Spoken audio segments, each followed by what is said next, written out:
നിങ്ങളിപ്പോൾ ഒരു ആവശ്യത്തിന് വേണ്ടി സെർച്ച് എഞ്ചിൻ യൂസ് ചെയ്ത് എന്തെങ്കിലും സെർച്ച് ചെയ്തു, അങ്ങനെ ഒരു വെബ്സൈറ്റിലും കയറി അവിടെയുള്ള കാര്യങ്ങളെല്ലാം കണ്ടു തിരിച്ചിറങ്ങി. ഓക്കെ, നിങ്ങൾ എന്തിന്റെ സോഷ്യൽ മീഡിയ പ്ലാറ്റ്ഫോംസിലൊക്കെ കയറി ചെന്നപ്പോൾ നേരത്തെ നിങ്ങൾ അവിടെ വെബ്സൈറ്റിൽ കണ്ട കാര്യങ്ങൾ ഇവിടെ ന്യൂസ് വായിക്കുമ്പോൾ അവിടെ, യൂട്യൂബിൽ ചെന്നപ്പോൾ അവിടെ, അങ്ങനെ എല്ലായിടത്തും അത് പിന്നെയും നമ്മുടെ മുന്നിലേക്ക് വന്നുകൊണ്ടേയിരിക്കുകയാണ്. എന്താണിത് ഇങ്ങനെ? ഈ പറഞ്ഞ കാര്യത്തിനെയാണ് റീമാർക്കറ്റിംഗ് എന്ന് പറയുന്നത്. Welcome back to another informative episode of unlearn powered by Soumya. ഈ റീമാർക്കറ്റിംഗിന്റെ ഒരു സിമ്പിൾ ഗുണം എന്താണെന്ന് അറിയോ? നമ്മൾ തുടരെ ഈ ആഡ്സ് കണ്ടുകൊണ്ടിരിക്കുമ്പോൾ സ്വാഭാവികമായിട്ടും നമ്മുടെ മൈൻഡിൽ ഇത് രജിസ്റ്റർ ആവാനുള്ള പോസിബിലിറ്റി വളരെ കൂടുതലാണ്. സോ ഗ്രാജുവലി അതൊരു വെൽ നോൺ ബ്രാൻഡായി മാറാനുള്ള പോസിബിലിറ്റിയുടെ ഡോർ അവിടെ ഓപ്പൺ ആവും.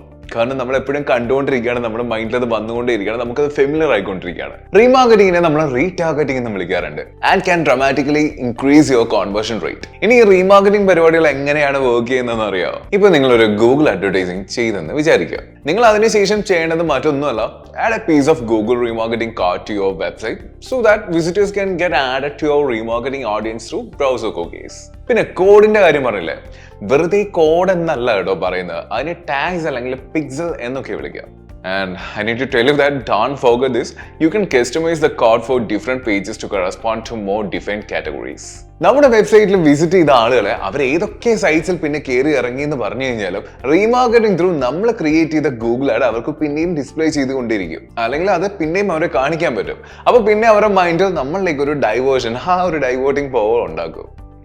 നമ്മൾ ഈ റീമാർക്കറ്റിംഗ് ചെയ്യുമ്പോൾ ഒരു കൈൻഡ് ഓഫ് ഓഫർ കൂടി കൊടുക്കുകയാണെങ്കിൽ അവിടെ നല്ലൊരു ബെറ്റർ റിസൾട്ട് കിട്ടാനുള്ള പോസിബിലിറ്റി വളരെ ഹൈ ആണ്. പിന്നെ ഒരു കാര്യം പറയട്ടെ, നിങ്ങൾ റീമാർക്കറ്റിംഗ് ക്യാമ്പയിൻ റൺ ചെയ്യാൻ പോകുമ്പോൾ അല്ലെങ്കിൽ തുടങ്ങുമ്പോൾ നമ്മൾ സ്വാഭാവികമായും ടാർഗറ്റ് ചെയ്യുന്നത് നമ്മുടെ ഹോം പേജ് വിസിറ്റ് ചെയ്ത എല്ലാവരെയും ആയിരിക്കും അല്ലേ? നമ്മുടെ ഹോം പേജ് ആരൊക്കെ വിസിറ്റ് ചെയ്തിട്ടുണ്ടോ അവരെല്ലാവരെയും അത് നമ്മളൊരു കൺവേർഷൻ ആയിട്ട് നമ്മൾ കണ്ട് അവരെ ഫുള്ളി നമ്മൾ ടാർഗറ്റ് ചെയ്യും.